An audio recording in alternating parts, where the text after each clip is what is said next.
everybody, Jeff with Executive Gardener. Hey, I want to give you an update. As most of you know, in tomato plants there's really two varieties of tomato plants. One is a determinate, which basically produces tomatoes for a period of time, then the plant dies.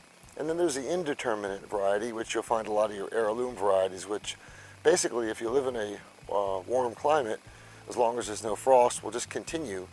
They'll be perennial. They'll continue to produce tomatoes throughout the year. So why I tell you this is that this plant right here is a determinate variety, meaning that it produces tomatoes, let's say in 4 to 6 months, and then it's supposed to die off. But the interesting thing about this determinate, I think it's a better bush that I got at Home Depot or something, is that it never died off. And it just keeps producing tomatoes, which is kind of interesting because I thought determinate didn't do that. But as you'll see here, I've got on the plant right now, there's a nice red juicy one. There's a bunch there, there's one up there.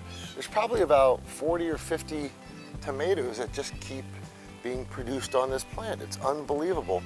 You'll see it, and it just keeps, there's a baby one there, it just keeps putting out new ones time and time again. So I'm not so sure. So if anybody has any advice on this, let me know. But again, I thought determinate variety basically produced fruit and then died, but this one's been alive for 1.5 years, 2 years. We didn't get much frost, but it just keeps producing unbelievable fruit. It probably have gotten 50 tomatoes from this plant already, and still no sign of dying.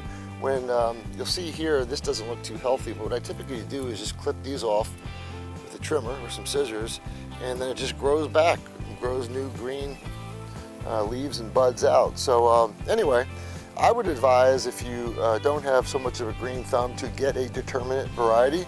They tend to be shorter and bushier. You can fit them in apartments a lot easier than a determinate, which tend to be lines, and they're a little bit more difficult to take care of. But this is a better bush, and I would certainly recommend it. Hope you enjoyed this video. Thanks, bye.